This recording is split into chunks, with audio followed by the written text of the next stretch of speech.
Preparation of final accounts of sole proprietors. So as the name says, our focus is on sole proprietors, but before getting into technicalities, let us go through some basics again. First, let us understand what is the primary function of accounting. What is the primary function? The primary function of accounting is to basically accumulate the accounting data in a manner so that the business entity will know whether they have made profit or they are suffering loss, and they'll be able to know what is the status of the business, okay, in financial terms. So if they want to know whether they are making profit or loss, or if they want to know what is the status of their business, they need some inputs from accounting, and those inputs are presented in a statement form, and those statements will be called as final accounts. Okay, so final accounts is also called as financial statements. So coming back, the primary objective of accounting is to accumulate the accounting data in a manner such that the business entity will be able to know whether they are making profit or loss, and they'll be able to know what is the financial status of the business, and for this purpose statements have to be prepared, and they'll be called as final accounts, and they are otherwise called as financial statements. So what we have to understand is this final accounts is the last process, or I would say it is the last phase in the accounting process. So we know what is the accounting process. We have dealt in other sessions. The process of accounting, if you look at it, will start from recording of source documents in books of accounts to preparation of trial balance, and we have discussed all this. So here our focus is only on preparation of final accounts, and that too sole proprietors, that is business entities headed by only one person. So for the purpose of final accounts, sole proprietors can be classified into two. So we have two classification. One, sole proprietor who are non-manufacturing entities, right? And the other one is manufacturing entities. So we are going to classify the sole proprietors into two. One is non-manufacturing entities, the other one is manufacturing business entities. Why this classification is required? Because if you look at final accounts of non-manufacturing entities, there will be basically three statements. That is, we'll have trading account, then there will be profit and loss account, and then balance sheet. But if you look at manufacturing entities, they will have to prepare four statements. The first one will be manufacturing account, then the second one will be this trading account, third should be profit and loss account, and the fourth one will be balance sheet. Okay, so we are going to divide the sole proprietor into two. One is non-manufacturing entity, the other one is manufacturing entities, and the final accounts of non-manufacturing entities will have only these three statements, whereas that of manufacturing entities will have four statements. We'll understand all this in detail in subsequent sessions. Let's get started with the final accounts of non-manufacturing entities. So now that gives rise to a question: what are non-manufacturing entities? Non-manufacturing entities are those entities which are engaged in the purchase and sale of goods at profit without changing the form of the goods. It means these entities will not process the goods, they'll purchase and sell them in its original form, but in the meanwhile they'll also be incurring certain liabilities. They'll be creating some assets, they'll be incurring some expenses like salaries, stationery, advertisement, rent, and so on. So at the end of the year, these entities will be interested in knowing what is the results of the business. So to know the results, they have to prepare their financial statements. It means they should know what is their income, they should know what is the financial position. For that, they have to prepare their financial statements at the end of the year. So now, what are financial statements? So we said if they want to know, they should prepare financial statements, but what is financial statement? Financial statements are nothing but a systematically organized summary of all ledger accounts. Presented in a manner, it gives detailed information about financial position and performance of the enterprise. So financial statements will give you information about two things. One is performance, the other one is financial position. So how this performance is measured? Performance of the enterprise is measured or judged on the basis of income that were earned or accrued during the year in the form of profit.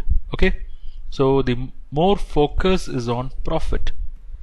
So the performance is measured through profit, and in financial accounting this profit is measured at two levels because we have two different profits. One is gross profit, the other one is net profit. And how all these are known? All these are known by preparing what is known as income statement. So coming back, financial statements will help us to know the performance and financial position. Performance are known through income earned or accrued, eventually reflected through profit. Profit can be divided into gross profit and net profit, and all this can be obtained by preparing what is known as income statement. Then comes financial position. Financial position of the business is judged by measuring what are the assets they have, what are the liabilities they have, and what about the capital contributed by the owners. And all these are communicated to the users of financial statements.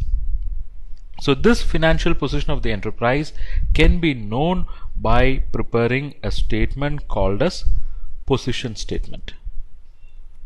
So what is this position statement? Position statement is nothing but balance sheet. So what we can conclude from this is that final accounts is basically the next step after preparing the trial balance, and it can be divided into two. Number one, preparation of income statement, and number two, preparation of position statement. So in the next session, let us understand what is income statement and what is position statement in detail. In this session, let us understand about income statement and position statement. We know that financial statement basically comprises these two statements. So first let's focus on income statement. So income statement will help us to understand whether the business had made profit or is it suffering loss, because it will disclose what is the performance of the business. It will disclose the net profit of the business after adjusting from the income earned during the year all expenditures. So you will get to know what is the profit or loss by taking income, adjusting with all expenses, then the result will be either profit or loss. So the various items of income and expenditure which arose during the accounting period are detailed in this income statement, and they are grouped under significant heads. So the primary objective of income statement is basically to present the details of various items of income or expenditure which have contributed to making the profit or loss. This income statement is subdivided into two parts for a non-manufacturing concern. The first one is trading account, and the second one is profit and loss account. We'll see the detailed procedure for preparing this trading account and profit and loss account in the subsequent sessions. Next we have position statement. When we say position statement, this mainly comprises balance sheet. So balance sheet will show us or it will exhibit all assets, all liabilities and capital as at the close of the period. And sometimes for additional knowledge, in addition to this balance sheet, some additional statements are also prepared, like cash flow statement or statement showing computation of EPS, or we have what is known as VAS, value added statement. Okay, so of course we are not going to cover them in this session or in this module, but they are all the additional statements that got to be prepared. So these additional statements are basically prepared for better understanding of the financial position of the business. So in the next session, we'll move on to the final accounts preparation procedure. Let's move on to preparation of final accounts. First, let's focus on what is the principal function of final statements of account.